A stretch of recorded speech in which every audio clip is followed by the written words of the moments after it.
Boom das commodities! Uma segunda-feira sem janela no ônibus. Aí termina assim, entendeu? Termina na terça-feira. Terça-feira, aqui de noite no estúdio.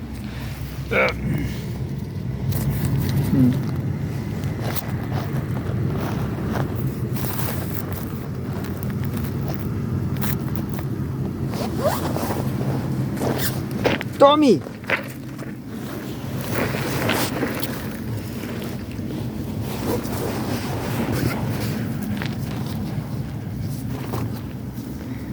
Diário da Causa Operária. Então, vamos ler alguma coisa do Diário da Causa Operária.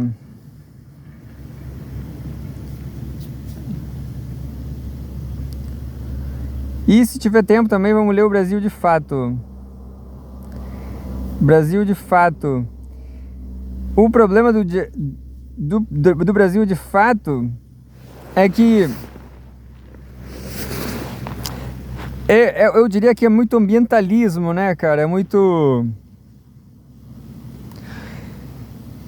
Eu diria que eles podem trair o Brasil, cara. O Brasil, de fato, ele pode trair o Brasil algum dia, entendeu? A questão da academia, né? A academia brasileira é cheia de gente da classe alta, vamos dizer assim. Cheio de rico. Cheio de rico,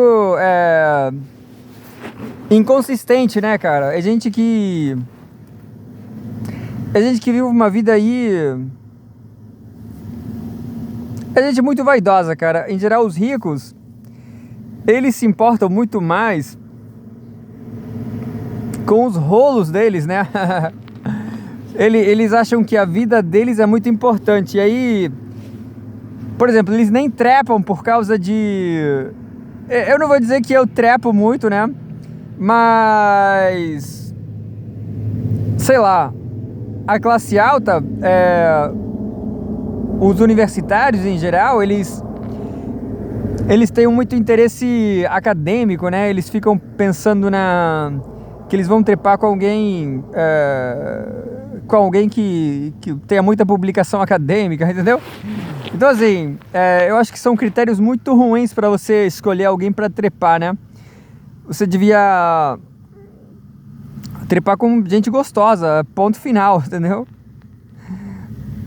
E você tomar em consideração as pessoas gostosas no plano acadêmico, inclusive, entendeu?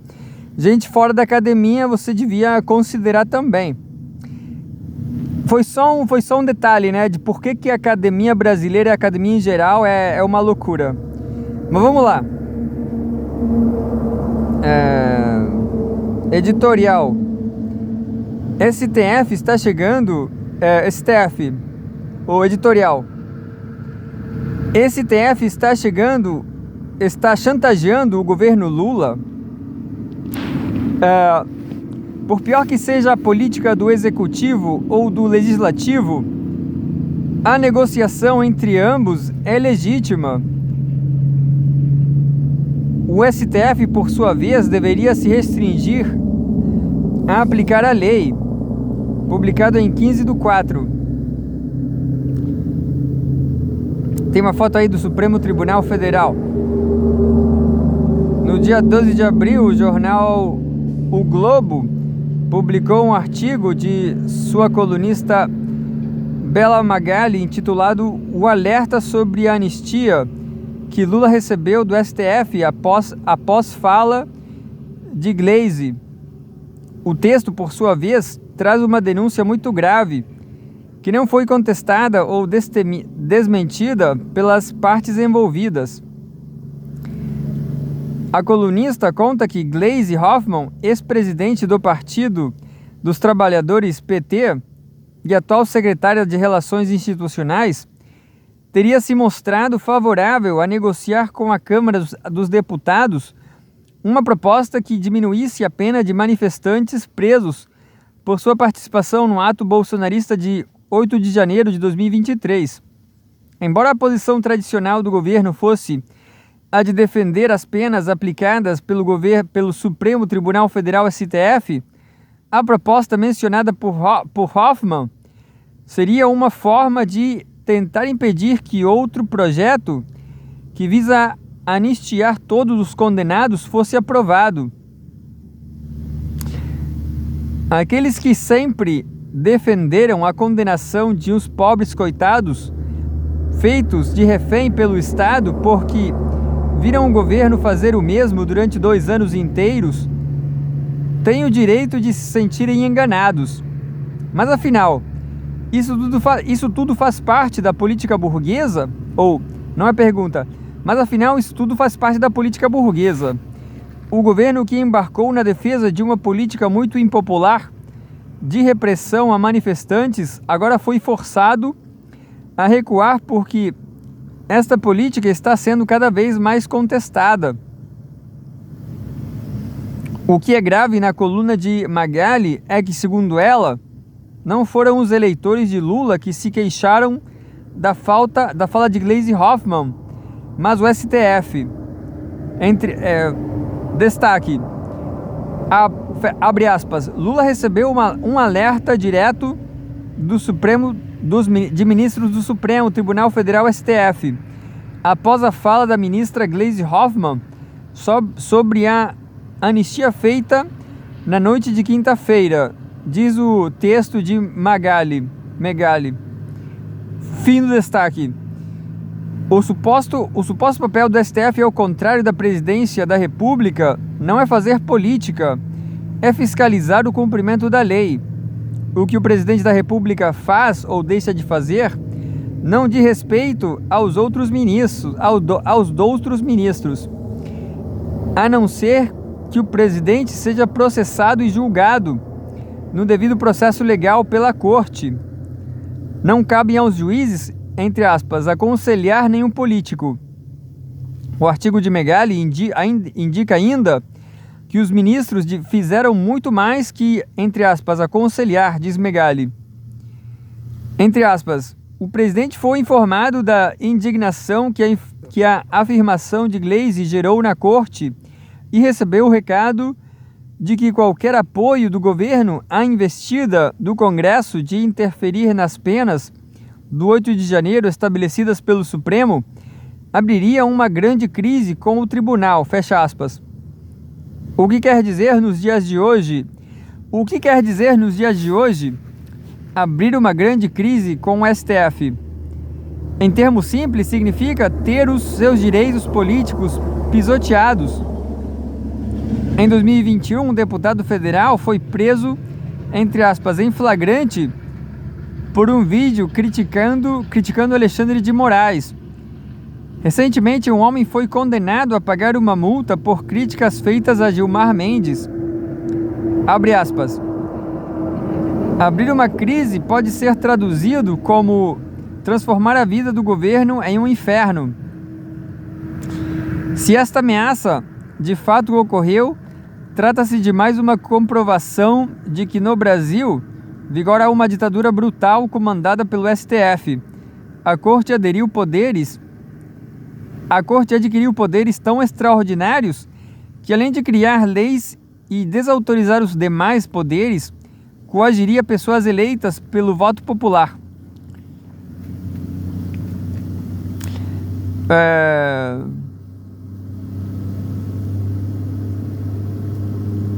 É isso,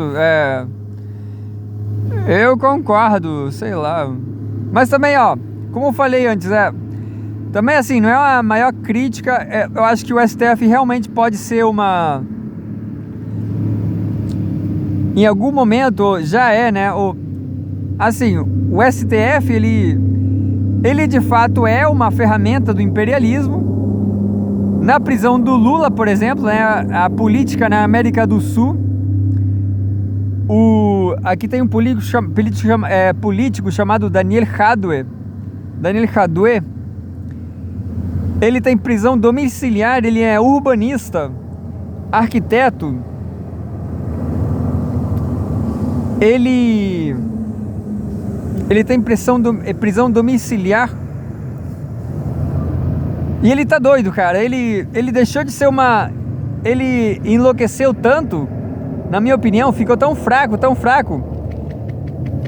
que que ele deixou de ser um quadro político, cara. Eles derrotaram Daniel Jadue.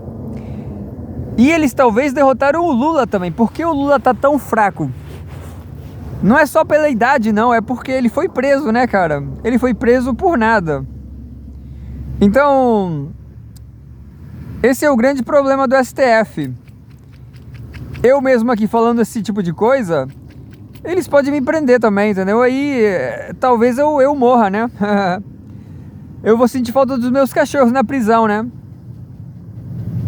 Mas eu acho que a melhor forma de você encarar a vida, as perdas e tudo, é você desfrutando o passado, entendeu? É você... Primeiro, como é que eu me tornei tão otimista? Aos 18 anos, aos 17, por aí, eu fiquei muito deprimido porque eu nasci aqui numa família de gente do sul do Chile. O sul do Chile é um cocô, cara, é pior do que um cu de mundo, é uma espécie de verruga. É uma espécie de verruga cancerígena, entendeu? O sul do Chile, não tem, é impossível que alguma coisa boa apareça no sul do Chile. Só o Marcelo Salas, cara, no futebol, entendeu? Na cultura, o material humano é péssimo, cara. Então, é muito deprimente. Eu vejo o chileno todo dia na rua e eles são muito deprimentes, cara. E o sul do Chile é pior ainda. Então, eu tava muito deprimido aos 18 anos, pensando em me suicidar.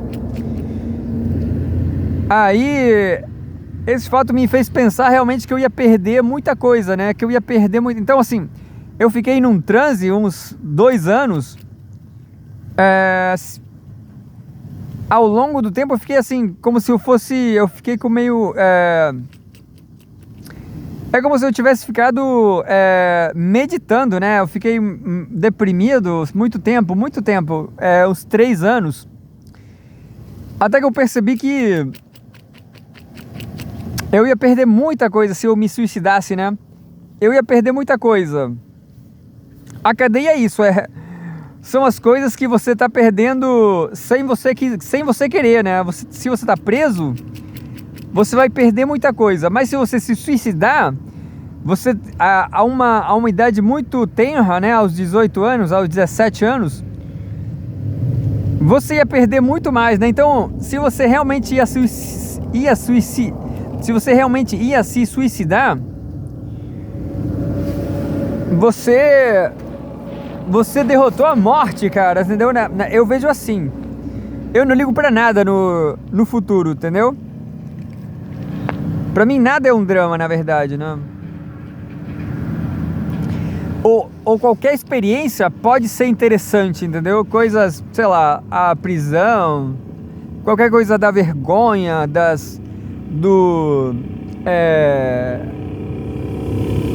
eu ia falar socialismo, do estado social,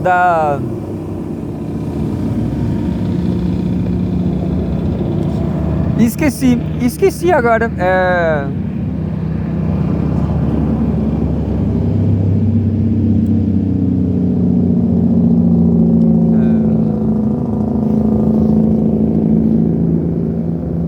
Não é questão do estado social, é a questão do...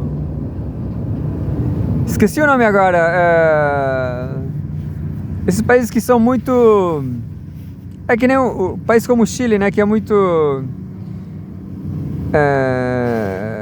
status, sei lá.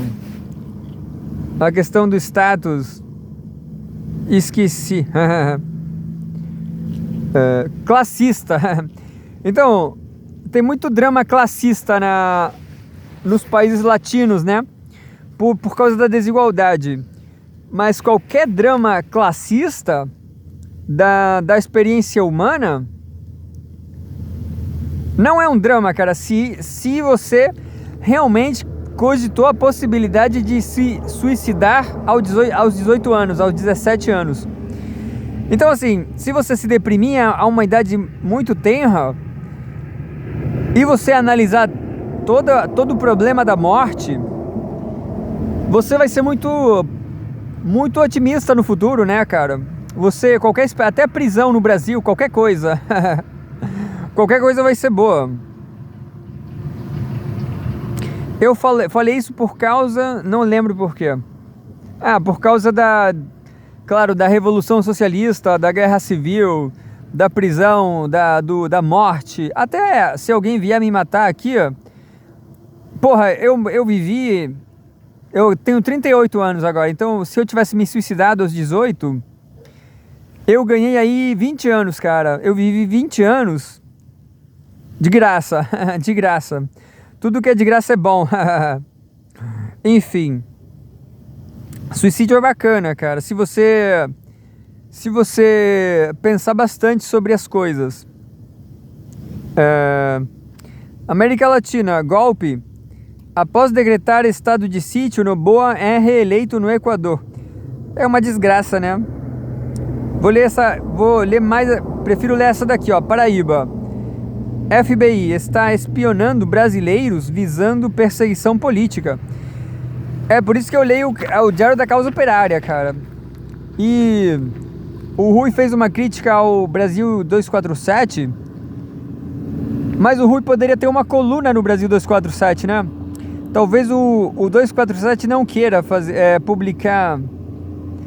O 247 poderia publicar que nem a Russia Today ou qualquer outra.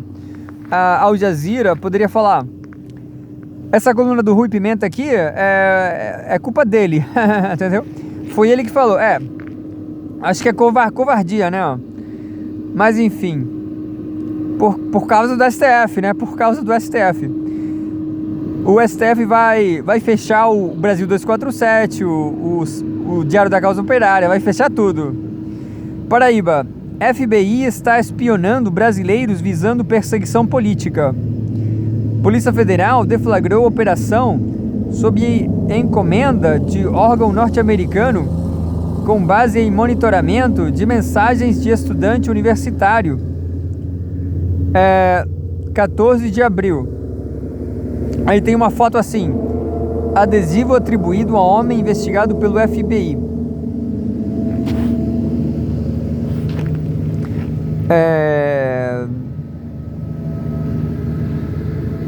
Aí fala assim: support your local anti-thief what? Não entendi qual é mas ele tem um adesivo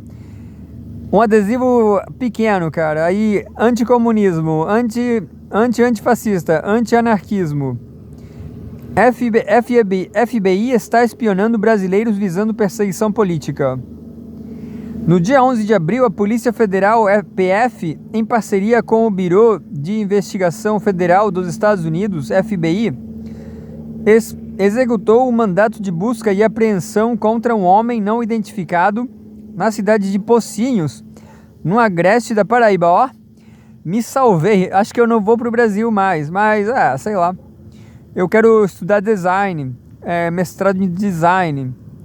A notícia foi veiculada no dia seguinte por este diário, que informou que o objetivo da operação, segundo a própria PF, seria de reprimir, entre aspas, atos preparatórios de terrorismo e abre aspas, incitação do ódio praticados no ambiente digital.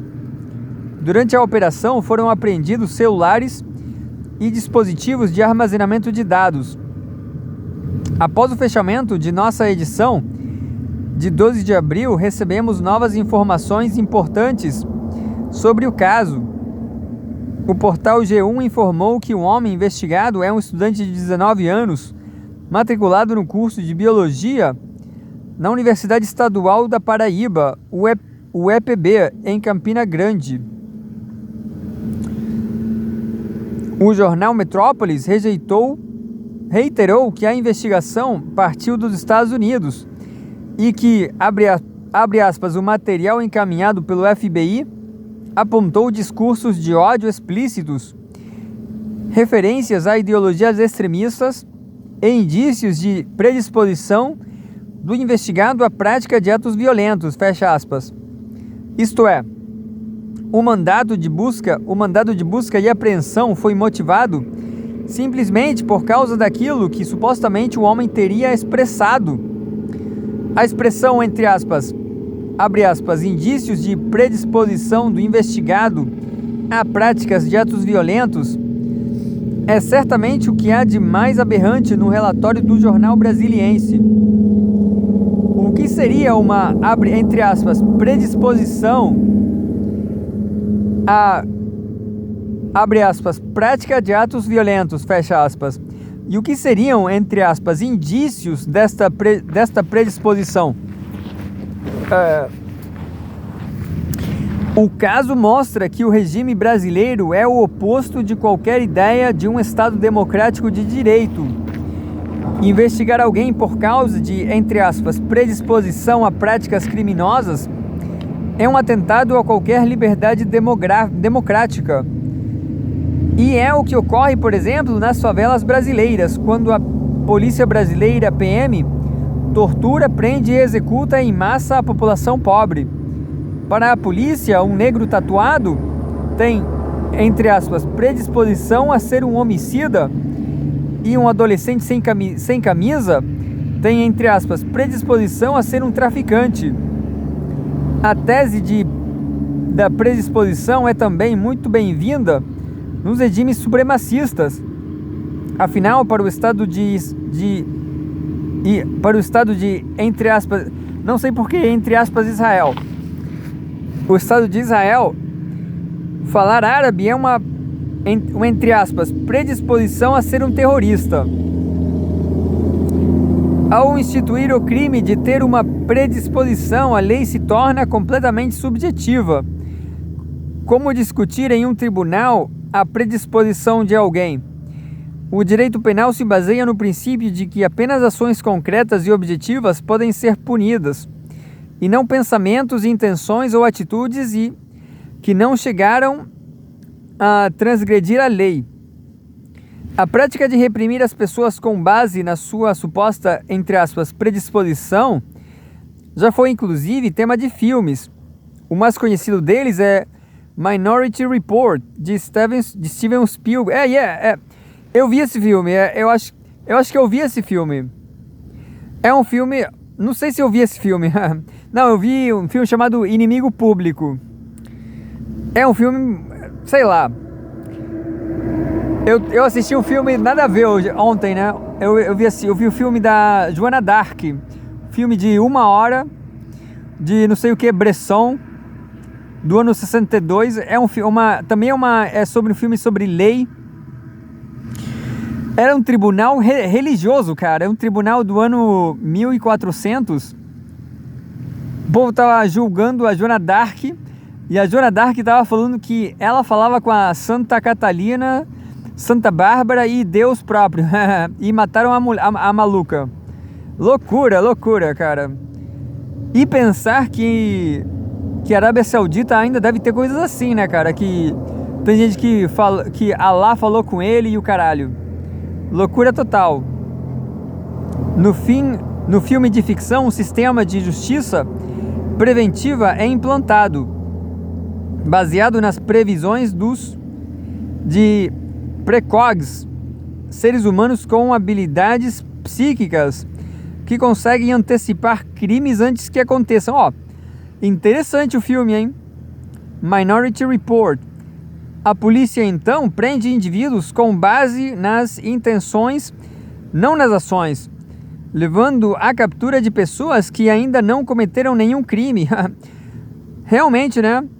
A trama segue John Anderton, Tom Cruise, um oficial da polícia que, ao ser acusado de cometer um crime futuro, começa a questionar a validade de um sistema que pode condenar alguém apenas com base em suposições.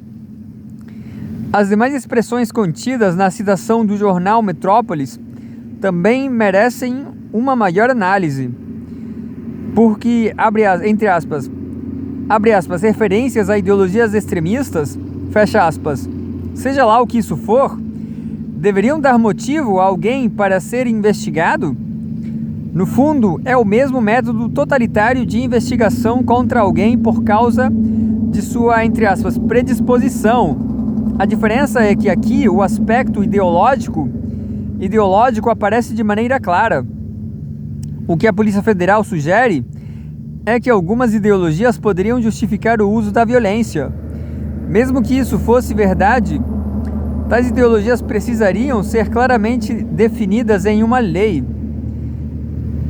Se não há uma legislação que as classifique, a distinção entre uma ideologia, entre aspas, violenta e uma, entre aspas, pacífica, ficaria a critério dos delegados da Polícia Federal, ou mais precisamente dos burocratas do FBI, ou seja, qualquer ideologia que não seja a deles poderia ser rotulada como, entre aspas, violenta.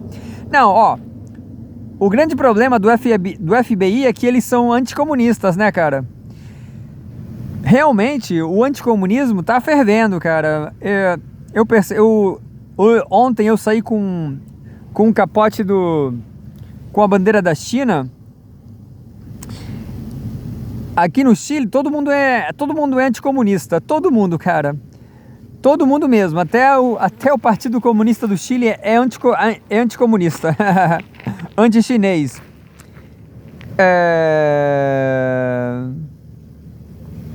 Eu até estava ouvindo uma música aí, falava que... Não lembro qual é a música, mas falando que não pode ter crime contra... Uma música em inglês, eu acho que... Não lembro agora, mas não pode matar ninguém em nome de nada, entendeu? Não lembro, realmente... É um dramalhão que... Eu duvido que a Revolução Chinesa... Ó, todo mundo morre toda hora, entendeu? A vida é muito delicada, entendeu? Eu acho que é muito mais positivo o povo se organizar por qualquer coisa, né? A questão da intenção da agência é uma questão que nos torna humanos, né? A questão da organização em larga escala e tal.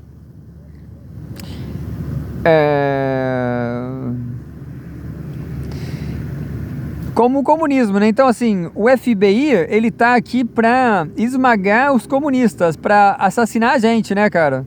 Então, assim, o FBI é o criminoso, cara. Os Estados Unidos, eles já mataram muita gente como eu, como o povo do PCO, como todo mundo. Então, assim, eles têm que pagar, cara. Eles têm que ir pra cadeia, porque eles são assassinos. Independentemente de haver ou não uma lei que defina ideologias violentas, o que em si já seria um absurdo, a própria ideia de permitir essa distinção é essencialmente fascista. Trata-se da concepção de que é possível reprimir uma ideologia, de que as pessoas devem ser proibidas de pensar aquilo que não é conveniente para o FBI. Para o judiciário, para a PF, isto é, para o regime político de conjunto. Cabe então a pergunta: o que seria uma entre aspas, ideologia extremista para a Polícia Federal? Neste momento, provavelmente a instituição irá procurar apresentá-la como um nazismo, que é uma ideologia muito impopular devido aos crimes praticados na Segunda Guerra Mundial e devido à propaganda hipócrita do imperialismo, que explorou estes crimes com o objetivo de criar uma cobertura para a sua própria atividade criminosa. Isso aí, ó. É isso aí. No entanto, considerando que a Polícia Federal, conforme sua subserviência ao FBI demonstra, é uma sucursal do Estado norte-americano, o comunismo e o antisionismo, o que são as ideologias que serão realmente combatidas. É isso aí. O comunismo e o antisionismo que são as ideologias que serão realmente combatidas. Não é preciso um exercício de futurologia para comprovar isso. A perseguição à esquerda anti-imperialista e aqueles que se opõem ao Estado de Israel já está acontecendo. Pessoas como Breno Altman foram condenadas por criticar publicamente o genocídio na faixa de Gaza. O Partido da Causa Operária, o PCO, por sua vez, está sob risco de cassação e enfrenta processos criminais que poderão levar à prisão de seus dirigentes. O jornal Metrópolis também divulgou um vídeo atribuído ao homem investigado. Nele aparece um adesivo com o símbolo do comunismo e do antifascismo riscados, ou seja, realmente o que eles estão fazendo, o que supostamente é democrático, é você prender o Lula e depois prender o Bolsonaro, você matar o fascista e depois matar o comunista, entendeu? A imagem em si não contém crime algum. A lei brasileira apenas proíbe a divulgação de símbolos nazistas. Então, somente nesses processos, a figura do discurso de ódio citado pelo Metrópolis aparece frequentemente e aparece também nos processos motivados pela Confederação Israelita do Brasil, a CONIB, que atua como uma espécie de gabinete do Mossad no Brasil para monitorar as atividades hostis ao Estado de Israel. A mesma CONIB também utiliza com frequência o termo extremismo para se referir às ações de libertação nacional da resistência palestina.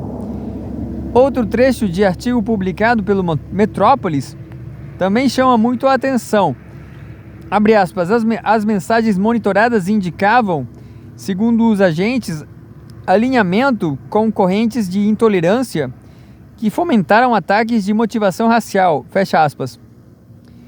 O termo mensagens monitoradas indica que o homem está sendo investigado não por aquilo que expressou publicamente, mas sobretudo pela sua comunicação privada, o que torna o caso ainda mais abusivo. Abrir uma investigação porque alguém faz uma publicação em sua rede social já é em si uma medida ditatorial. Investigá-lo porque enviou uma mensagem, no entanto, é uma medida ainda mais criminosa.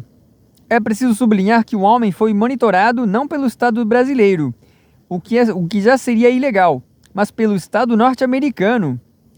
E se o Estado norte-americano está monitorando mensagens de um homem no interior da Paraíba, será que não está monitorando os partidos políticos e lideranças que possuem uma grande influência sobre a população?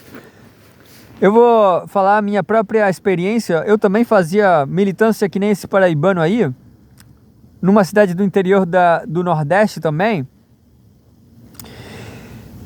Eu fui visitar o Congresso e depois eu perdi meu perfil no Facebook e depois eu fui atualizar minha cédula de identidade de estrangeiro no Brasil.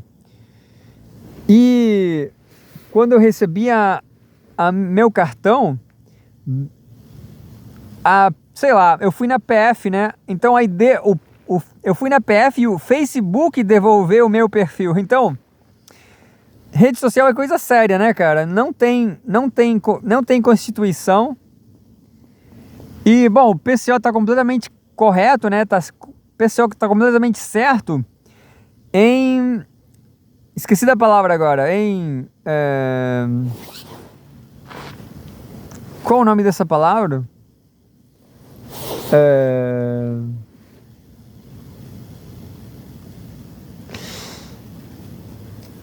Esqueci, em reclamar, né? Tem uma palavra melhor para isso. Momento de Gilberto Gil. Foi mal. Reivindicar, né? Em reivindicar a Constituição brasileira, cara, porque essa Constituição é boa. A questão da motivação racial também merece destaque. Nos últimos meses, a questão do racismo, embora tenha sido alvo de muitas publicações editoriais, não resultou em condenações contra pessoas que tenham de fato discriminado negros, que são o setor mais oprimido da sociedade brasileira. No entanto, muitas pessoas, incluindo Breno Altman e dirigentes do PCO, têm sido alvo de investigações de racismo por causa de suas críticas a Israel. Israel sempre entre aspas, porque acho que o PCO quer prefere chamar Palestina, né?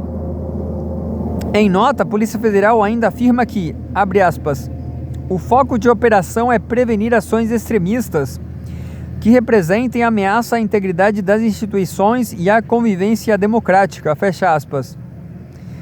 Não é por acaso a defesa das instituições do Estado, isto é, as mesmas instituições que perseguem os brasileiros, tem sido evocada para demolir os direitos democráticos do povo. Esta é a mesma política da Itália fascista e da Alemanha nazista, pois classifica como inimigo todo aquele que se oponha aos crimes cometidos pelo Estado. Uma informação veiculada pelo jornal Folha de São Paulo também chama muito a atenção. Diz o órgão, abre aspas, a PF recebeu fotos em redes sociais do universitário alvo da operação com conteúdo extremista e pichações com frases racistas e ameaças na universidade. De acordo com fontes da investigação, estudantes estavam com medo de circular na faculdade devido à presença do suspeito no local. É um povo medroso. Tudo na investigação é bastante nebuloso. Não se sabe quem é o investigado, que mensagem exatamente ele teria enviado, que pichações ele teria feito e o que mais levou o FBI a suspeitar que ele estaria preparando um ataque violento. Da mesma forma, é esta informação sobre os estudantes. Quantos estudantes seriam estes? O que eles disseram? Por que estavam com medo? É um monte de playboy do Nordeste, cara. Playboy do Nordeste é uma merda também, cara. Se é que vocês não sabem. Esta informação é relevante porque uma denúncia anônima de um único estudante pode servir de pretexto para que a Polícia Federal realize operações dentro das universidades, aumentando ainda mais a espionagem em um dos locais tradicionais de organização da esquerda e dos movimentos de luta. No início de abril, um artigo publicado no jornal Metrópolis informou que a Universidade de Brasília, UNB, havia cancelado as aulas a partir de alegação de que haveria um ataque de pessoas ligadas à extrema-direita. Infelizmente a esquerda também é esquerda wokeísta também, né, cara? E eu acho que esses ataques da extrema-direita é tudo... também é externo à faculdade, né? Sei lá. Será que o Brasil vai se organizar, né? Abre aspas, o Metrópolis teve acesso a mensagens trocadas por meio de um aplicativo e em uma delas o remetente disse que pretendia ir à Universidade de Brasília, UNB, nesta sexta-feira, 4 de abril, para agredir, entre aspas, comunistas. As conversas, porém, não especificam quem seriam esses alvos. O clima de tensão levou alguns setores da UNB a suspender as atividades administrativas e acadêmicas, fecha aspas. Em resposta, a reitoria da Universidade de Brasília divulgou que realizaria uma ação integrada com os órgãos de segurança pública do Distrito Federal e com a Polícia Federal, abrindo as portas às instituições comandadas pelo Estado norte-americano. É terrível, né, cara? Porque o FBI